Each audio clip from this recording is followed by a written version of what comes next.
WNST, Towels, get ready for the Minnesota Vikings game and our trip out to the Twin Cities. But this was an ugly, ugly effort all the way around. Luke and I are going to be framing this up. I'll be framing it up with various people throughout the week. And dude, it's such a Jekyll and Hyde thing, right? And I know we want to focus on the defense. We've talked a lot about the offense, but they did enough to potentially win the football game until Eric Weddle went for the ball, and in the end, like the game was still sitting there for them. One sack away, one strip away, one rush away. They almost got to Trubisky at the 50-yard line. That would have ended the chance for them to at least lose the game.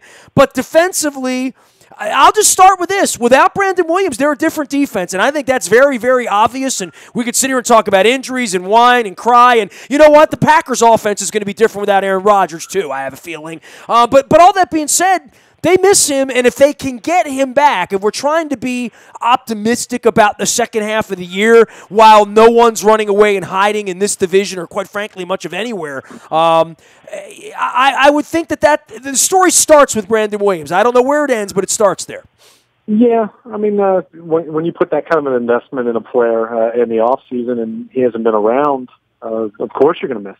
I don't think that can absolve everyone else of blame with some of the issues we're seeing. Like, for example, Brandon Williams isn't the one that's not setting the edge when we saw them have such problems with that against Pittsburgh a couple weeks ago. So, it certainly missed him. There's no doubt about that. That said, am I convinced that they'd have the top three defense with him right now? I'm not so sure about that because this team has had spurts. It's had stretches where it's played really well defensively, but it's also had some times where they haven't looked so good. Even you look at the final total on Sunday, they give up 231 carries on 54, or 231 yards on 54 carries. But go and look at the quarter by quarter. I mean, at the end of the first quarter, I think the Bears had gained 16 yards on 12 carries. Then you look at halftime, the Ravens were giving up 2.7 yards per carry. That's still really good. Look at the end of the third quarter, the Bears, they got some yardage. Third quarter, they rushed for 75 yards on 16 carries. But then you look at the fourth quarter, and the run defense bottled them up again. You look at the defense that played really well in that fourth quarter and gave the Ravens a chance. Even in overtime, the very first drive of overtime, they force a punt. It's a lousy punt. Gives the ball to the Ravens at their own 40-yard line, and they needed 20 yards to realistically to have a shot at a field goal. If you can pick up 20, you have a chance there.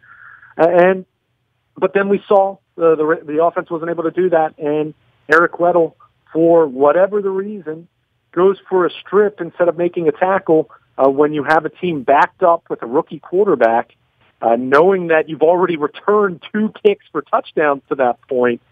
That was not the time to be going for a strip. That was the time to make sure that if someone has him engaged and then you want to go for a strip, fine, but you got to make the tackle there. I call that the fabulous Thunderbirds. Wrap it up. I'll take it. Yeah, you got to wrap it up. I mean, he knows that, and I don't think anybody felt worse than him after the game, but that still does not absolve the sin of, the tackling. How much did the coaches beat on these guys about tackling, especially after efforts like Wembley and Pittsburgh, right? Yeah, I mean, it's not like it hasn't been, and Eric Weddle specifically, he's had his issues missing tackles. I think anyone who's watched them the last few weeks certainly questions if he's healthy. I think I didn't necessarily see a moment on Sunday, but I think if you go back and look at the couple games prior to that, there are times where it looks like he's been favoring a shoulder or something, collarbone, something like that. And I'm not saying it's a serious injury that he's playing with necessarily, but you do wonder because the tackling hasn't been there. But, by the way, he hasn't been the only one who's missed tackles. I mean, they're missing too many tackles across the board. And that's where I kind of point to, you can't just say it's all about Brandon Williams. Yes, they've missed him. There's no doubt about that. I think his absence and the way that they've fared without him probably makes guys like me look pretty stupid who were kind of saying, I don't know if he's worth that investment given some of the needs they have elsewhere. They've gotten some decent play from some of their other young interior linemen. Willie Henry had played really well the previous couple weeks. But there's just this run defense for as good as it's looked at times, and they've had some stretches where they've locked down the run. They've given up too much. By the way, he's the best back I've seen this year. Would you agree with that or not? So Jordan Howard? Yes. I mean, to me, he was a guy I looked at and said, that's a guy that runs the daylights, a guy that gets out of bounds, a guy that can get some extra yards, a guy that's got some speed. I looked at him and I thought, he's the best back they faced. That was my opinion. Maybe. It's hard to say. I mean, I think, you take away the 53-yard run, his yards per carry wasn't very good. I think he was pretty dumb for running out of bounds at the end of regulation. That was horrible. Right, yeah. But no, he's a capable back. There's no doubt. He was one of the great stories of last season when he kind of came out of nowhere to be I believe, a Pro Bowl alternate as a rookie. So, he's certainly capable. I thought the Ravens did a nice job on Tariq Cohen, but I thought he's someone that kind of reminds you of that Darren Sproles kind of back.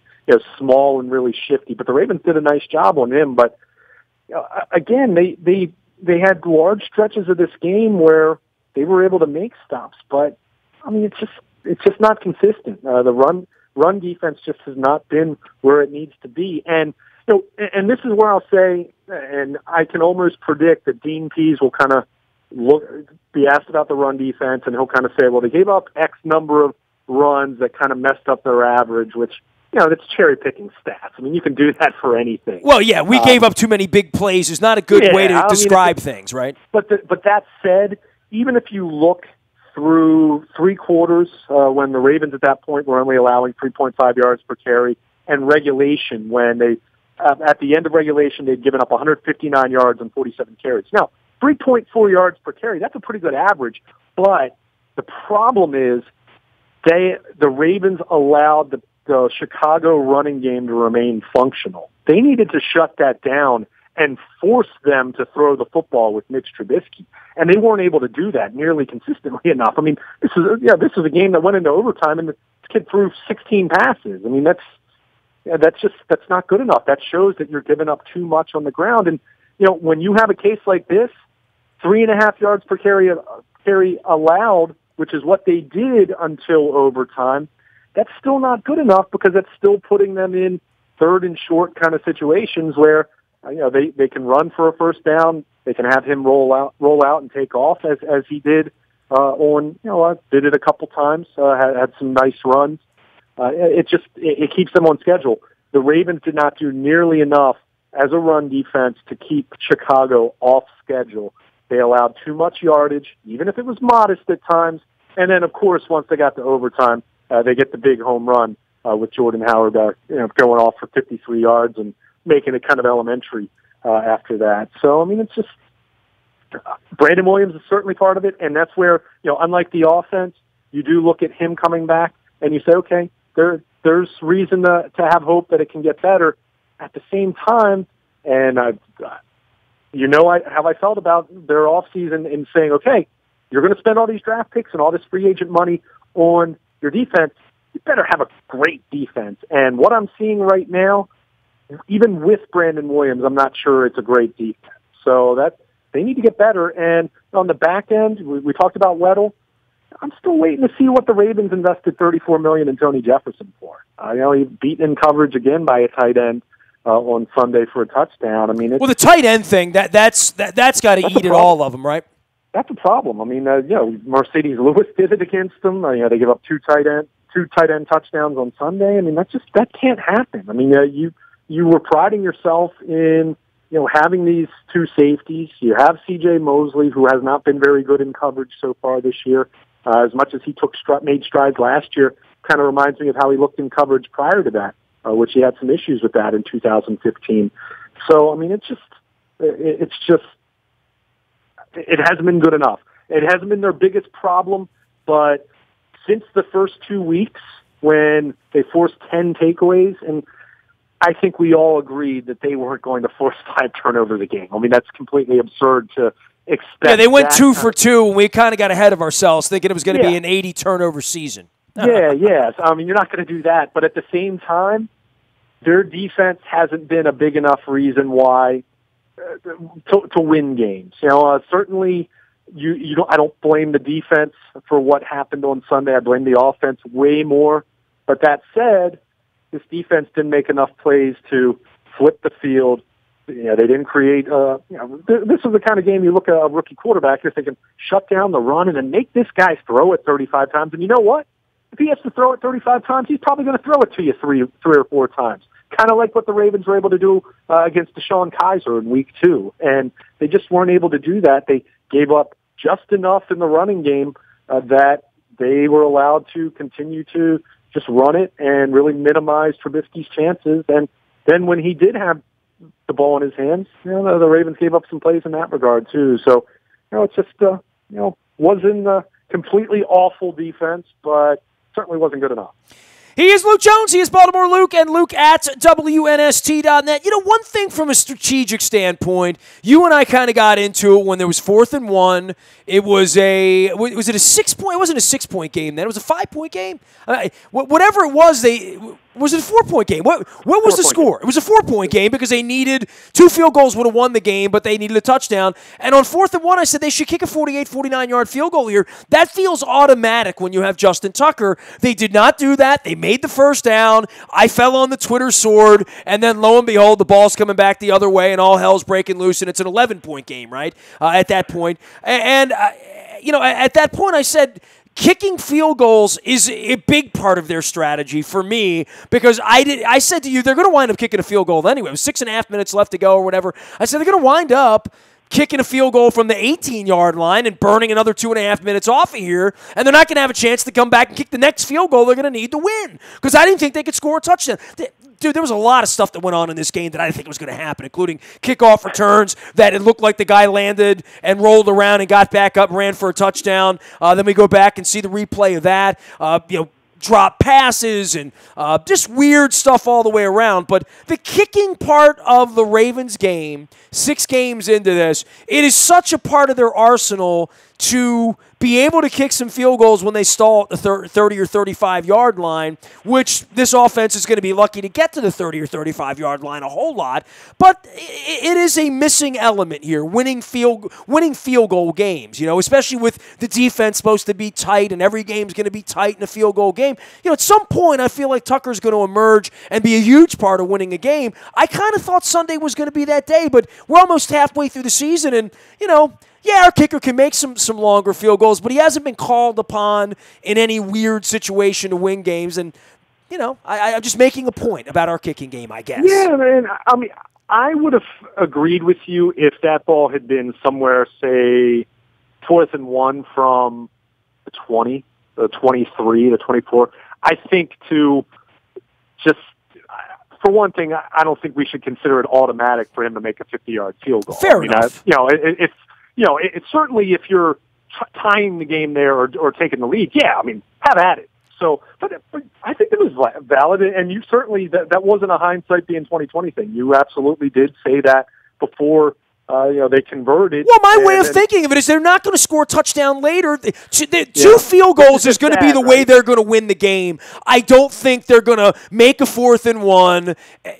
Well, I'm not trying to be defeatist about the offense, and quite frankly, I'm almost being a little tongue-in-cheek to some degree because I'm trying to win. What was Herman? You win the game. You play to win the game. Well, at that point, making it a 2-point game would have made me, or a 1-point game would have made it feel like, you're playing now to kick a field goal at the end because you got a kid that can kick 160 yards if somehow you could get to the 43-yard line, right? I mean, that's the way my mind was working with 6.5 minutes left to go in a game that, quite frankly, they shouldn't have been in to begin with because they weren't good enough, right? Yeah, and it's fair, and it really does speak volumes to how bad this offense is right now. I mean that you're talking that way, and that they're actually, there's some logic there. I mean, even if I necessarily didn't agree with you, it does speak to that. And beyond that, we talked about some of the weird stuff going on. We got to take them to task on the clock management as well. They burned their second time out prior to a 50-yard field goal with 3 minutes to go. Are you kidding me? They sure could have used that timeout on the final play of regulation, and they didn't have it. So.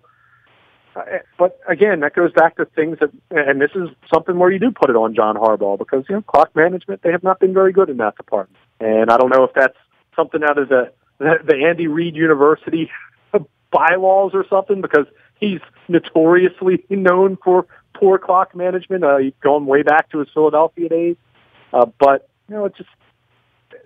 there's just a lot that I really don't like about this football team right now. And as much as they had a feel-good win in Oakland, they're right back where they were after the back-to-back losses in London and then to Pittsburgh. It's a 60-minute league, man. 60 minutes, everything changes from 1 to 4 and 60 minutes on the clock, and all of a sudden the doldrums begin again because you're like, my God, that was – how are they going to go to Minnesota and then throw for 200 yards? How are they going to score a touchdown? And every other team has its own problems, right? I mean, the Bears almost pissed away and a guaranteed victory with 11-point lead on the road. I mean, and I even tweeted, I said, those poor people in the Chicago media that have watched this team lose and lose and lose, and they're awful, to come in and somebody's going to curdle the milk here, and somebody, this kid's going to get picked off or stripped or something, and they're going to lose, and they didn't. And this is one of those ones at the end of the year when you're doing the math on it, no matter what, you look at it and say, how do we lose to that team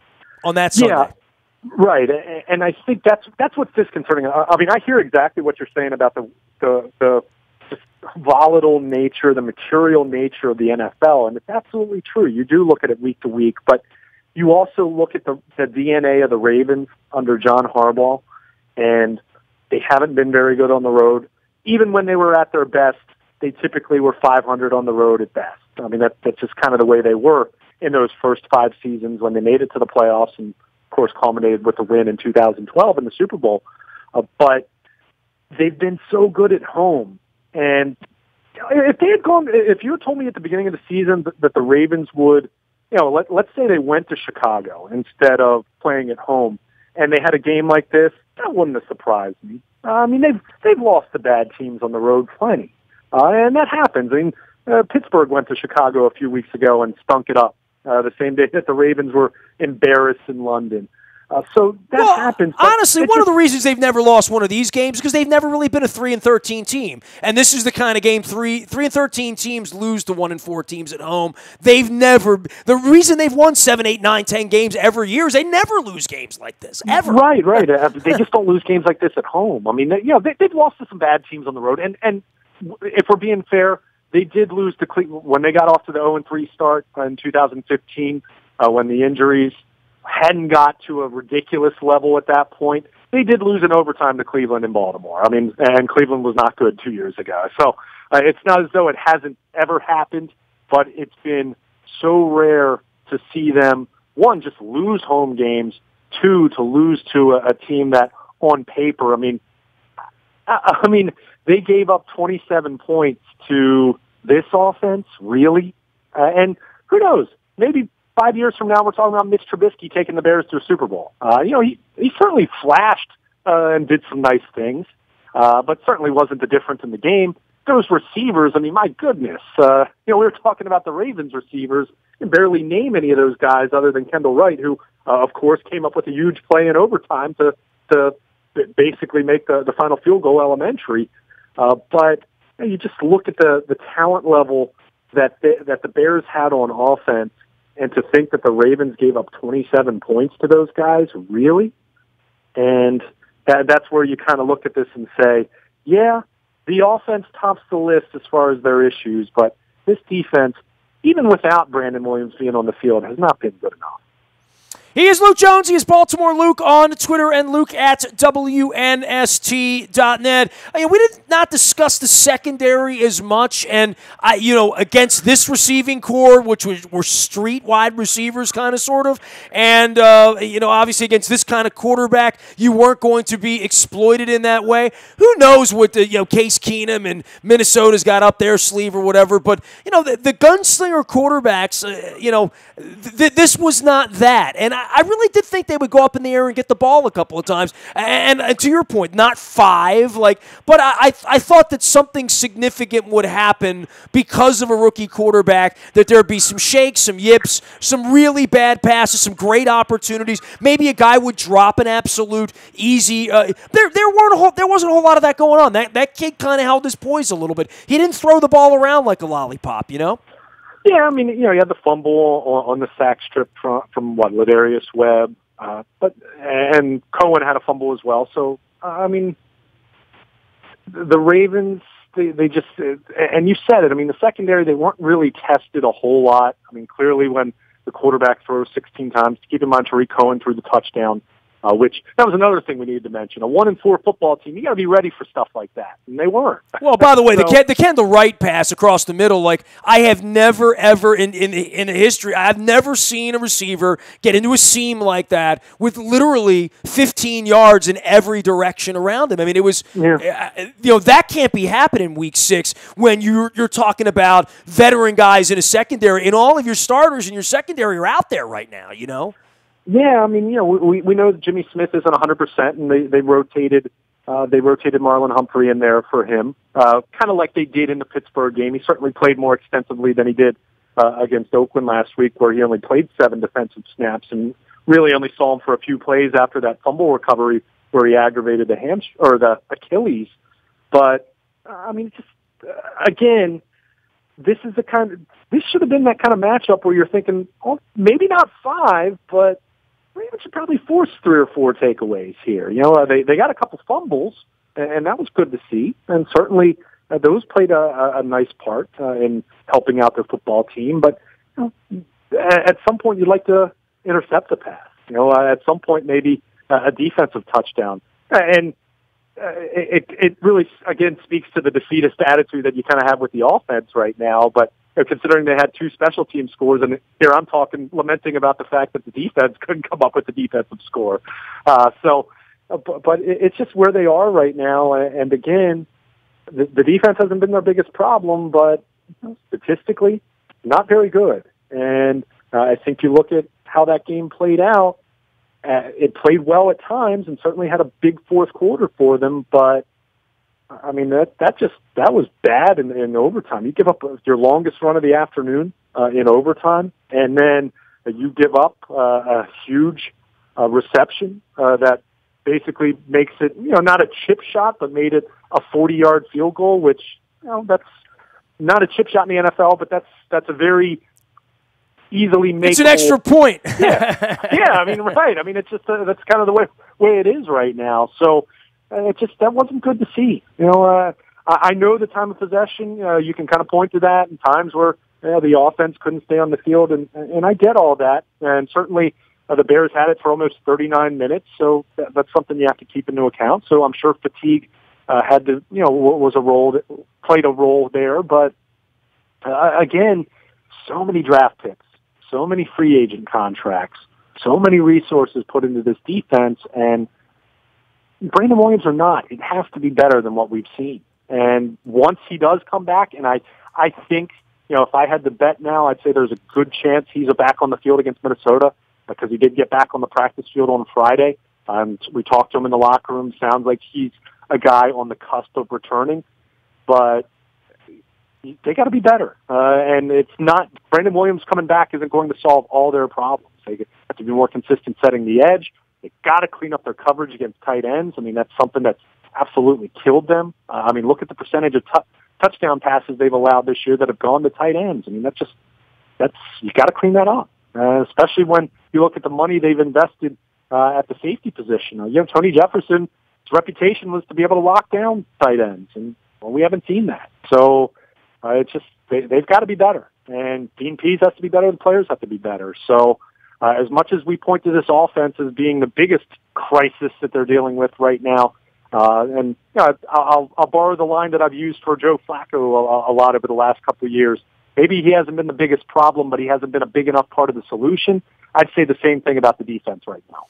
You can find him at Baltimore Luke on Twitter and Luke at WNST.net. We're going to be jamming more purple at you all week. It's purple versus purple as we go out to Minnesota this weekend to take on the Minnesota Vikings. Minnesota, where Luke and I, dude, it's not bad enough I take you to Indianapolis every March. I'm going to take you to Minnesota in February. How about that, huh? I can't wait. I will bring my long johns and my parka. How's that? Yeah, you're going to need it, bro. I mean, it's a whole ice city out there. We're all trying to get to Minneapolis for the Super Bowl. We're going to be in Minneapolis this week. Obviously, World Series coverage coming up, LCS action all week long, as well as we hate on the Yankees, which is just fantastic. It's delicious, the theater of baseball here, at least in the middle of the week when the football goes away. And I don't really want to talk about the Caps after they lost to the Flyers 8-2 on my birthday, so I'm waiting on Trotz. I'm going to have to send him. I'm on like a 48-hour cooling period for that, but I may go down and check out the Caps here this week as they take on Toronto on Tuesday night. So we'll have some of that around here as well. And, of course, the Terps on the chin over the weekend. And bad days ahead in Wisconsin from all we can tell. The Buy a Toyota Audio Vault is there 24 hours a day from anywhere in the world on your mobile device by downloading the TuneIn Radio app. We do come in crystal clear from anywhere in the world. Just find us out on your mobile device. The morning newspaper delivers to your email inbox at 7 a.m. each and every morning. That is digitally sent to you courtesy of our friends at Planet Fitness and PlanetFitness.com, where it's still $10 a month to get in the best shape of your life. Guaranteed. Just like Justin Wilson. Remember him, the Cajun cook? He's been gone a long time, Justin Wilson. I'm going to imitate him next time we play the New Orleans Saints. I don't know, whatever year that is. Should do a little bit more, I guarantee, sort of like Joe Namath there. Nasty at WNST.net finds me. Facebook, Twitter, LinkedIn, Snapchat, Instagram, streaming live on our Facebook as well as our YouTube WNSTV channel. I'm Nestor. We're WNST.net, AM 1570, and WNST Towson, Baltimore, and we never stop talking Baltimore sports.